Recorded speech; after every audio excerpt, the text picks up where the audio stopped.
Alors, bonsoir. Nous espérons que vous vous portez bien. Ok, cette soirée, nous allons parler d'ANOVA.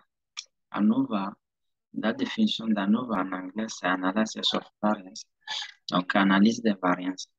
Donc, on avait fait une vidéo parlant d'ANOVA. Donc, nous avons reçu certaines préoccupations par rapport à ANOVA et nous avons décidé de faire une vidéo plus détaillée parlant d'ANOVA. Ok, ANOVA, quand est-ce qu'il faut faire ANOVA? Donc, nous faisons ANOVA lorsque nous voulons comparer la moyenne de plus de deux groupes. OK, je dis bien la moyenne de plus de deux groupes. Lorsque le groupe dépasse déjà de 3 à 4 en allant, nous pouvons utiliser ANOVA. Parce que si c'est seulement deux groupes que nous avons à comparer, nous avons le t-test ou bien le test de Student qui fait la même chose, mais qui s'arrête seulement à deux groupes. OK, ça c'est le premier rôle de ANOVA.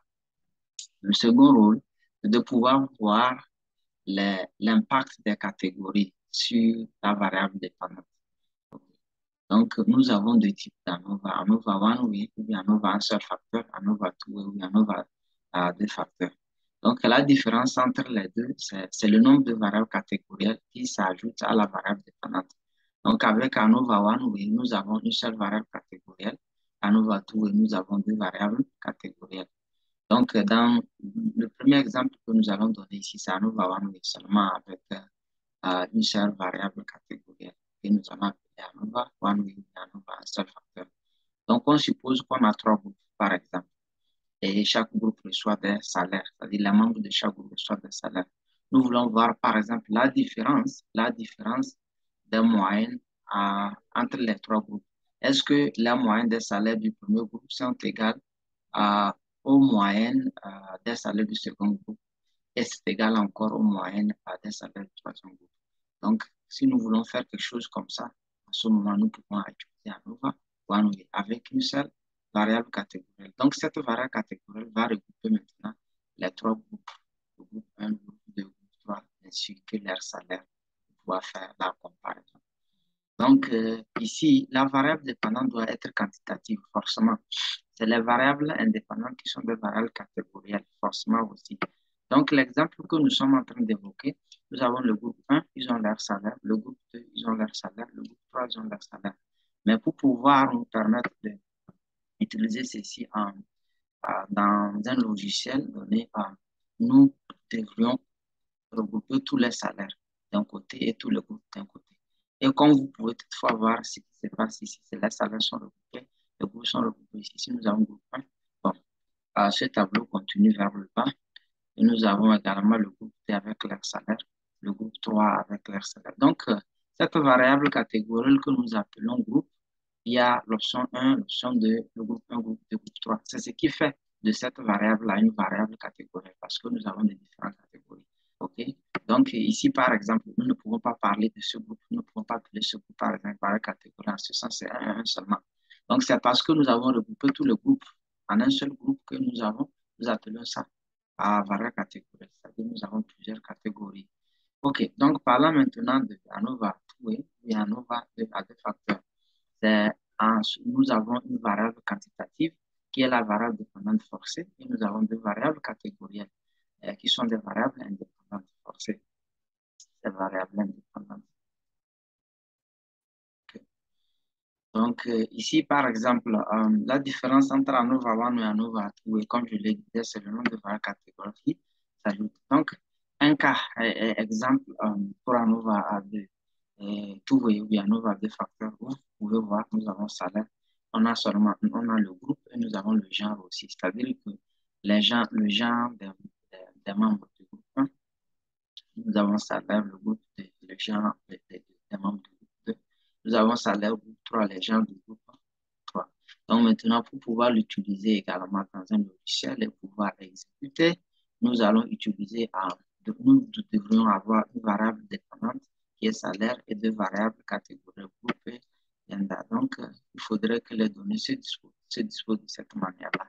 Donc, tous les groupes sous la variable catégorie groupe et genre ici, les gens, les membres de chaque groupe et les salaires ici.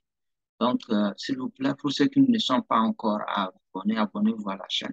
Ce qui ferait que vous allez pouvoir recevoir les vidéos futures. les notifications des vidéos futures. Et spécialement pour cette vidéo, nous allons utiliser trois logiciels différents. Nous allons d'abord utiliser Stata, on va utiliser A, on va utiliser SPSS pour pouvoir faire ANOVA dans les trois logiciels pour que vous appreniez, bon, quel que soit le type de logiciel que vous utilisez, vous arrivez à le faire de votre côté. Donc ici, comme tout test, ANOVA, nous avons des hypothèses. Nous avons ce qu'on appelle l'hypothèse nulle, l'hypothèse alternative. Et l'hypothèse nulle dit ici que les trois groupes ont les mêmes salaires moyens et l'hypothèse alternative dit que les salaires sont différents. Donc, qu'est-ce que ANOVA fait? Quand nous finissons d'exécuter ANOVA, nous voyons par exemple, ANOVA nous dit que non, les moyens des trois groupes sont différents ou bien les moyens des trois groupes sont les mêmes. C'est ce qu'ANOVA nous dit. Maintenant, pour pouvoir voir cette différence-là qui existe d'un groupe à l'autre, on a des post-tests que nous faisons juste après ANOVA. Donc, le plus utilisé, le test le plus utilisé, c'est le test de TAC HST. Bon, d'aucuns vous diront que selon la revue de la littérature, c'est le test qui est le plus utilisé, c'est pourquoi que l'utilise. Mais nous avons plusieurs post-tests maintenant qu'on choisit en fonction de la structuration des données que nous avons.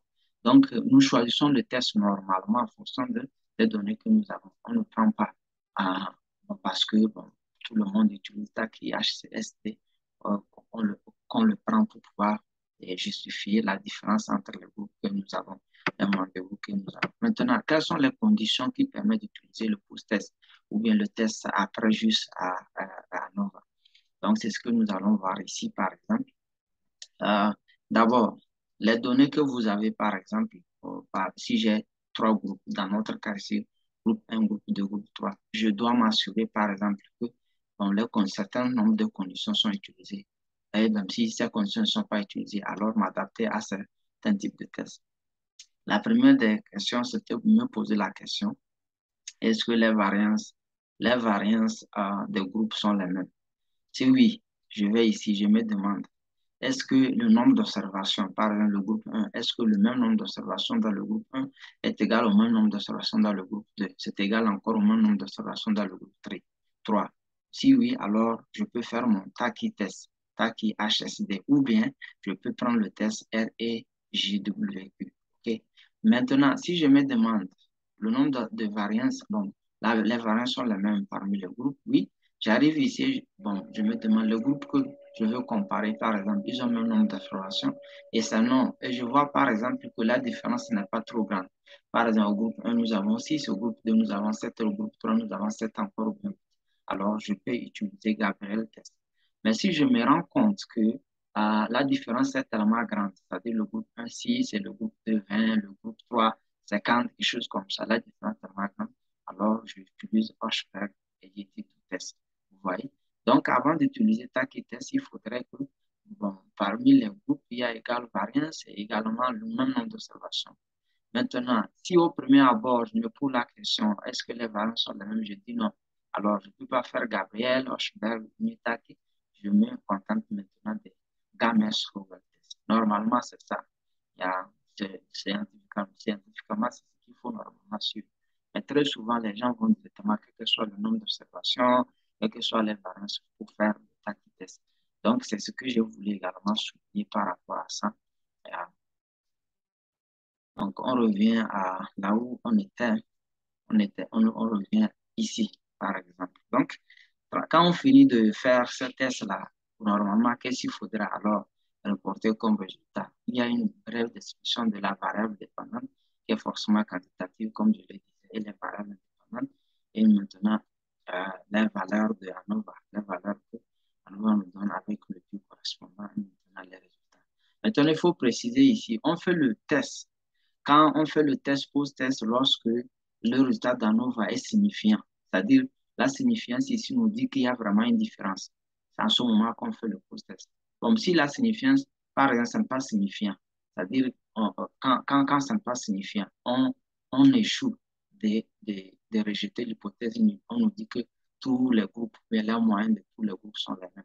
Alors, on n'a pas besoin de faire le test parce qu'on sait que tous les groupes sont les mêmes. Ce test-là, ce post-test-là est fait pour pouvoir voir s'il y a différence, quel groupe est différent de quel groupe, ainsi de suite. Voilà, donc le p-value doit être inférieur à 5%. il faudrait rejeter d'abord l'hypothèse nulle avant de faire le post-test. Si ça n'est pas signifiant, on n'arrive pas à rejeter l'hypothèse nulle, alors on n'a pas besoin de faire le post-test ou bien le test d'après. Donc, on revient maintenant pour cas pratique, on va exécuter maintenant à notre ANOVA ainsi de suite. Donc ici, je vais vous faire voir les données que nous avons, ces données-là on avait sur la feuille en Word. Donc, c'est ça, nous avons salaire et maintenant on a le groupe 1, groupe 2, groupe 3, ainsi de suite. Maintenant, nous avons les gens, ainsi de suite. Donc, nous avons déjà des données dans Stata. C'est dans Stata, je suis maintenant, je peux exécuter mon ANOVA. Comment ça se fait? Comme avec la commande, c'est facile. Donc, j'écris d'abord ANOVA. Maintenant, la variable dépendant, comme je disais, ça doit être une variable quantitative. Et la variable quantitative ici, c'est salaire. Hein? On met ça d'abord et maintenant, vous pouvez. Donc, dans ce cas, par exemple, le premier cas, je veux par exemple, exécuter ANOVA. C'est pourquoi j'utilise seulement groupe, une seule variable catégorielle. Donc, j'exécute et le résultat va venir. Voilà le résultat. Donc, qu'est-ce que le résultat nous est en train de nous dire? Ce que nous avons ici, nous voyons que c'est signifiant, c'est inférieur à 5%. Donc, d'abord, l'interprétation, c'est le groupe a un effet, a un impact sur la variable dépendante qui est salaire. Donc, ces différents groupes-là, ils ont un impact sur le salaire. Un, ça. De deux, maintenant, cette signifiance-là nous dit que parmi les différents moyennes des groupes, groupe 1, groupe 2, groupe 3, sont différents. C'est-à-dire, ne sont pas les mêmes. C'est pourquoi c'est signifiant. Si ici était supérieur à 5%, à ce moment-là, on conclut que c'est la même. Donc, la signification nous dit d'abord que les groupes ont un impact sur le salaire de, et maintenant, les différents moyennes, les différentes moyennes des groupes sont aussi différentes. Donc, c'est dans ce cas, par exemple, qu'on peut se permettre de faire ce qu'on appelle le post-test. Donc, ça, c'est une manière d'exister en OVA, one way. Bon, l'autre manière également, nous pouvons utiliser ça. J'écris one way et j'écris salary group et j'exécute aussi. Donc, ça aussi, j'obtiens les mêmes résultats. Vous voyez, groupe, au niveau du groupe, on a la même valeur. On a la même valeur. C'est signifiant. Simplement que c'est les résultats du modèle qui ne sont pas reportés, ce dont on n'a pas vraiment besoin ici. Donc, c'est ça, nous va. Mais ce qui est intéressant avec la seconde manière de faire ANOVA ici, nous avons le pi carré qui vient là-bas. Vous voyez, la probabilité associée ou bien le pi-value de pi carré est supérieur à 5%. Ce qui, on peut conclure alors que pour le moment, nos groupes ont une variance qui sont les mêmes.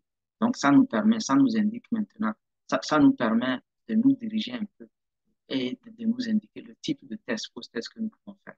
Nous avons d'abord la première confirmation que les variances sont les mêmes. Okay? Maintenant, il faut également vérifier si le nombre de solutions sont les mêmes avant de pouvoir choisir le petit test, le petit post-test que nous voulons faire.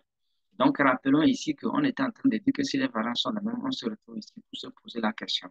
Est-ce que nous avons le même nombre de solutions avant de pouvoir décider? Donc, on va voir, on va retourner dans notre data et aller voir nos nombres d'observations. Le groupe 1, 2, 3, 4, 5, 6, 7, 8. Le groupe 2, 1, 2, 3, 4, 5, 6, 7, 8. Le groupe 3, 1, 2, 3, 4, 5, 6, 7, 8. On a le même nombre d'observations aussi. Donc, en ce moment-là, étant donné que nous avons même variance, même nombre d'observations, nous pouvons faire le TAKI test. Donc, quand ces conditions-là sont respectées, c'est en ce moment-là que nous pouvons nous permettre de faire le TAKI test. OK, là, c'est bon. Donc, moi, je reprends le premier ANOVA. Donc, je l'exécute. Comme c'est un post-test, on doit exécuter le test d'abord. Exécuter ANOVA d'abord avant de faire le post-test. Donc, ici, je me permets de faire mon TAKI test. Voilà la commande. Donc, d'abord, WI, et maintenant, salarié qui est variable quantitative ici. On va maintenant, ici, par exemple, c'est ce que nous devons utiliser. OK. On va au groupe. OK, puisque c'est le groupe qu'on était en train d'utiliser, c'est le groupe qui était signifiant. Donc, on remet la variable catégorielle là-bas et on fait le TAKI test. À la comparaison d'un moyen de TAKI qui fait. Et j'exécute. OK. Donc, ici, voilà. Et ce test-là, post-test nous permet de voir quel groupe et quel groupe sont vraiment statistiquement différents et quel groupe et quel groupe ne sont pas. Donc, la première des choses ici, il faut voir la signifiance. Qu'est-ce qui est signifiant, qu'est-ce qui n'est pas signifiant? Donc, on voit d'abord ici. Bon, les deux là sont inférieurs à 5%. Les deux sont signifiants. Le troisième n'est pas signifiant. Qu'est-ce que la signifiance nous dit? Ça nous dit d'abord le groupe 2 et le groupe 1 sont statistiquement différents. Ils sont différents. Le groupe 3 et le groupe 1 sont statistiquement différents. Mais celui-ci, lui, n'est pas significatif. On ne peut pas dire qu'ils sont signifiants. Alors, ils sont différents. Ils ne sont pas statistiquement différents. Yes, yes. Donc ici, d'abord, la première des choses à faire, c'est le plus-value ou bien la probabilité associée. Ceux qui ont une signifiance, alors c'est eux-là qui sont strictement différents.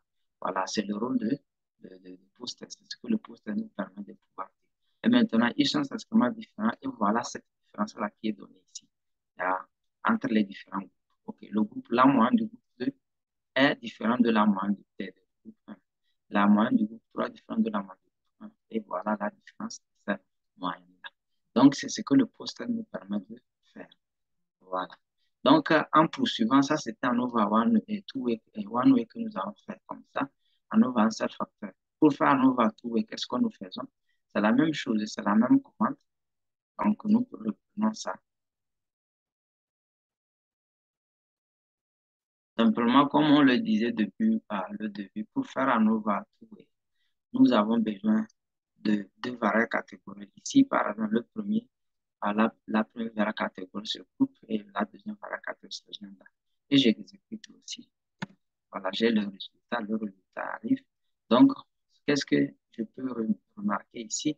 Le groupe est signifiant, mais le gender ou bien, oui, le gender n'est pas signifiant. Voilà, celui-ci là, il est supérieur à 5%.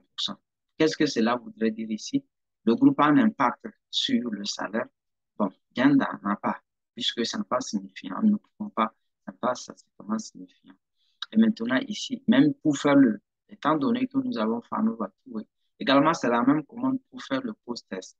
Et bon, on a déjà conclu que nous avons même variance, même nombre d'observations. Ici aussi, c'est ce type de test que nous pouvons utiliser. Mais maintenant, ce qui nous intéresse comme test ici, on va utiliser seulement la variable groupe aussi, puisque c'est celle-là seulement qui est signifiante.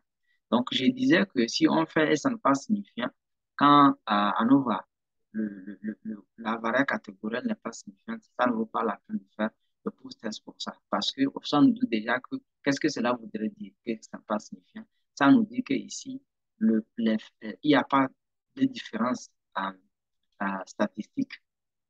Ça n'est pas statistiquement différent entre les hommes et les femmes au niveau du groupe, au niveau du genre.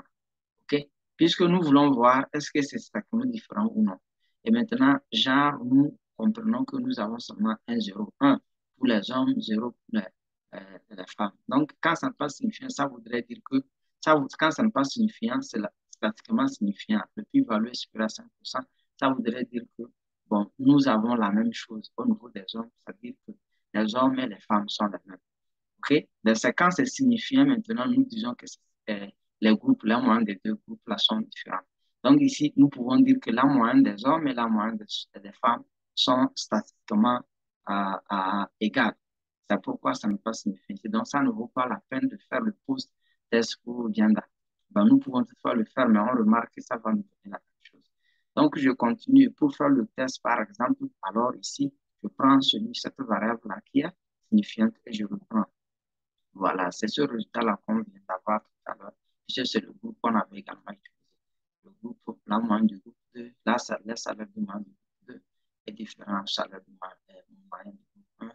Et la moyenne du salaire du groupe 3 est certainement différent au moyen du salaire du groupe 1. Maintenant, si nous voulons même reprendre, comment l'appelle-t-on? Celui-ci, comment l'appelle-t-on? Nous voulons même refaire le test pour gender, par exemple. Ici, on savait bien que ça n'est pas signifiant. Ici, on fait même le test pour ça. Vous voyez ici, bon, ça nous dit également, ce n'est pas signifiant, quoi. Donc, nous ne pouvons pas faire. Ce que nous pouvons conclure ici, bien sûr que ça ne valait pas la peine de le faire, mais on le fait, on remarque que bon, le plus-value est toujours supérieur à 5%. Donc, cela voudrait dire que la moyenne des hommes et des femmes sont la même, puisque c'est ça l'hypothèse nulle. Et quand le plus-value est supérieur à 5%, on rejette, quand une valeur supérieure à 5%, on échoue de rejeter l'hypothèse nulle. Donc, on accepte l'hypothèse qui disait que le premier groupe et le groupe des hommes et le groupe des femmes sont statistiquement à la même. Donc, c'est ce qui se passe ici. Donc, c'est le rôle du post-test ici et comment le faire. C'est ce que nous venons d'apprendre avec Stata, par exemple. Donc, on va procéder, on va faire comme je vous le promettais. Nous, après Stata, on va également utiliser SPSS pour voir comment on fait. ANOVA également le post-test avec SPSS.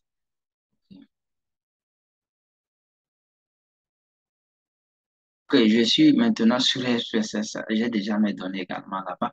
Donc, comme vous pouvez toutefois les remarquer, nous avons la salaire, on a le groupe, le premier groupe, la première variable catégorielle, on a le second, gender, la deuxième variable catégorielle, et nous pouvons voir également la caractéristique ici, variable view. Vous voyez, on a scale qui est numérique, salaire, et nous avons nominal qui normalement dans ce cas-là sont catégoriels. Donc, pour faire le test ici, par exemple, à Nova, qu'est-ce qu'il faut faire? Ici, juste, on va au niveau de l'analyse. Donc, je viens, bon, c'est la comparaison, c'est la comparaison de moi. Je prends compare miss, ça veut dire en français, comparaison de moi. Je prends à OneWay et je clique sur OneWay. Donc, quand je clique sur OneWay ici, on va me demander quelle est ma variable dépendante. C'est ça, salaire quantitatif. Et maintenant, c'est à nouveau un seul facteur que nous faisons. Alors, ici, quel est le facteur que nous voulons utiliser? Ce groupe, je l'amène ici. OK, donc c'est ça. Après avoir fait ça, on veut, mais en même temps, quand le résultat arrive, c'est accompagné de post-text ou post-hoc. Donc, je clique ici, par exemple. Donc, ici, là, les différents tests dont je vous parlais sont listés ici. Donc, ce qui fait que je peux utiliser un des tests ici en fonction de la situation de mes données. Donc, on s'était compris tout à l'heure que nous avons même variance, même nombre d'observations. Donc, ici, nous pouvons utiliser notre TAC. C'est celui-ci, celui d'en haut, ce n'est pas le TAC d'en bas. Donc, c'est lui le premier qui est TAC HSD. Donc, je dis continue. Donc, c'est fini. Je clique OK. OK, et nous attendons les résultats.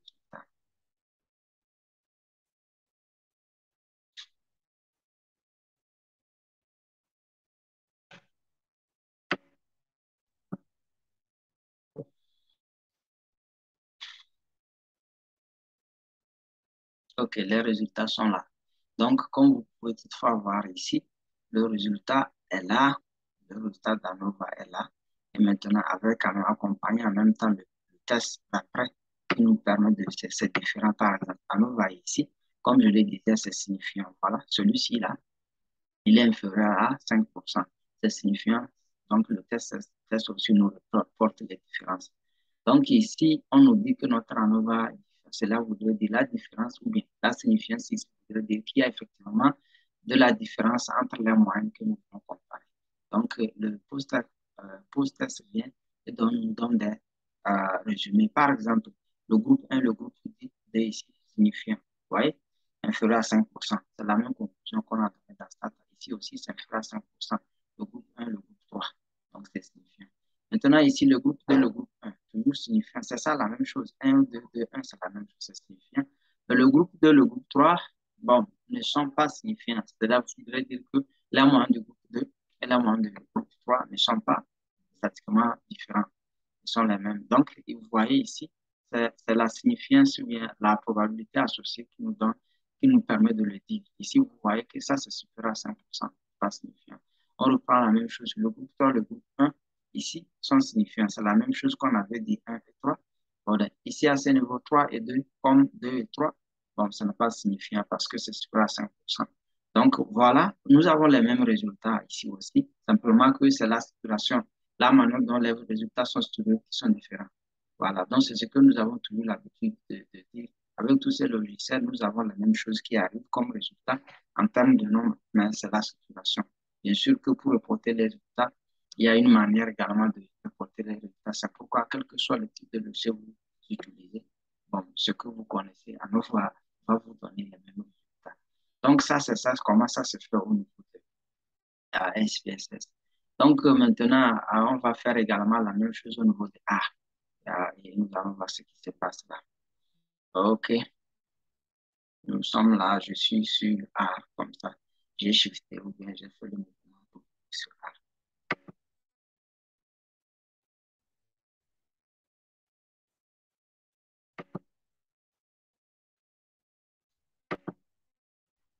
Maintenant, ici, par exemple, il faut que je vous montre d'abord les données qui sont ici, ou bien les données que j'ai reportées ici, pour qu'on s'assure que c'est les mêmes données que nous sommes en train d'utiliser.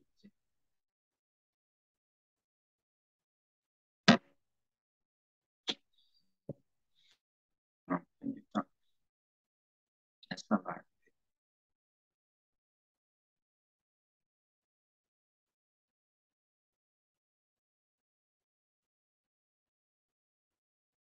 Donc, vous voyez, nous avons les salaires, groupes, les mêmes données que nous avons également reportées dans R ici. Donc, on va aller faire notre, ce que nous voulons faire. Donc, ici, R, ici également, on va faire la régression. Bon. Donc, pour le faire, on peut utiliser LM, comme l'amendement utilise euh, la régression linéaire, mais on peut garder V et O V. Maintenant, bon, je spécifie les données, le nom des données. Maintenant, la variable dépendance, c'est salarié, c'est salaire. Maintenant, groupe et gender. Donc, il faut rappeler que très souvent, même quand les données arrivent dans R, R ne reconnaît pas ces variables catégorielles-là. Elle prend ça comme numérique. C'est pourquoi il est prudent. Ce que nous voulons considérer comme variable catégorielle, il faut préciser ça. Donc, dans une des vidéos, j'ai précisé que quand vous voyez facteur ou bien facteur, dans R, ça vous donne des catégories. Donc, pour convertir ces valeurs-là, bien ces variables-là que nous voulons à catégorielles, c'est juste ça que je fais. As factor, et je mets entre parenthèses la variable. As factor, je mets les deux variables. Donc, mes variables ici, euh, catégorielles, sont supposés, bon, les deux variables groupées sont supposées être catégorisées. C'est pourquoi j'ai fait la conversion. Donc, une fois que je mets ça, j'exécute ce contrôle, entrée, j'exécute. Donc, je ne vois rien pour le moment. Il faudrait reprendre à Nova. J'écris à Nova. Et maintenant, je mets le nom là qui m'a permis de faire l'exécution, la première exécution, et j'exécute. Maintenant que je vais voir maintenant ça. Maintenant, il faut voir quelque chose. Il y a quelque chose ici. Au lieu de mettre plus entre les deux facteurs, j'ai mis la multiplication. Je voudrais également voir l'interaction entre les deux facteurs, si on les associe, quel est l'impact des deux facteurs sur la valeur dépendante. C'est pourquoi j'ai mis la multiplication. Si je ne voulais pas vous mettre, avoir l'interaction, je peux mettre juste plus, ça va me rapporter seulement les résultats de chaque facteur. Ici, maintenant, ça va me rapporter les résultats de chaque facteur. En plus, les résultats de chaque facteur, ça va rapporter également l'interaction des deux facteurs. Yeah. Donc ici, bon, il fallait que je voulais voir tout ça là sur une seule ligne. Donc je reprends l'exécution. Mhm. Bon, ce qui est intéressant ici aussi, R nous donne en même temps, avec les étoiles, nous permet de voir directement ce qui est signifiant ou non. Et nous avons trois niveaux de signifiance. Ici, on peut voir, nous voyons groupe, gender, maintenant l'interaction entre groupe et gender. Mais c'est seulement groupe qui est signifiant. Quand on avait fait un over à deux facteurs au niveau des stata, c'était seulement groupe qui était signifiant, vous voyez. Donc, nous avons ça. Les étoiles là, voilà, nous indiquent que c'est le groupe là seulement qui est signifiant. Donc, ici, au moins, il y a un groupe qui est signifiant, nous pouvons faire le TACI test parce que nous savons que nous avons même variance, même nombre d'observations. Ça nous permet de faire TACI test. La commande, pour ça, on écrit ça, TACI, HSD, et on met maintenant la valeur là, et on exécute pour l'exécution. Donc, comme vous pouvez remarquer, chaque, à tous les niveaux des facteurs, à tous les niveaux des variables catégories, le résultat reporté. Le premier, comme vous pouvez voir, c'est le groupe. On nous dit par exemple, c'est le même résultat qu'on a obtenu dans Stata et dans SPSS, simplement que vous voyez également, comme je l'ai dit, la situation est différente, mais on a la même valeur.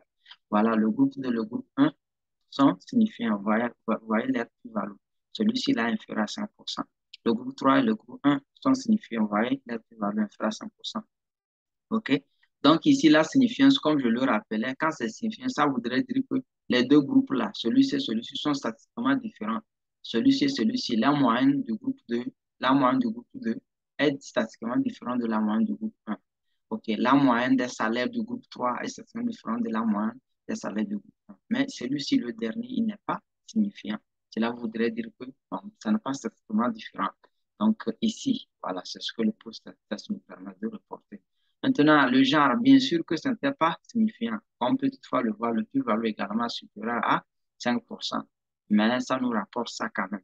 Donc, comme ça n'est pas signifiant, nous ne dirons rien par rapport à ça. Ou bien carrément, on va dire que la moyenne des hommes et la moyenne des femmes, puisque Dianda là-bas, sont les mêmes. Parce que ici, on échoue de rejeter l'hypothèse qui dit que c'est la même chose.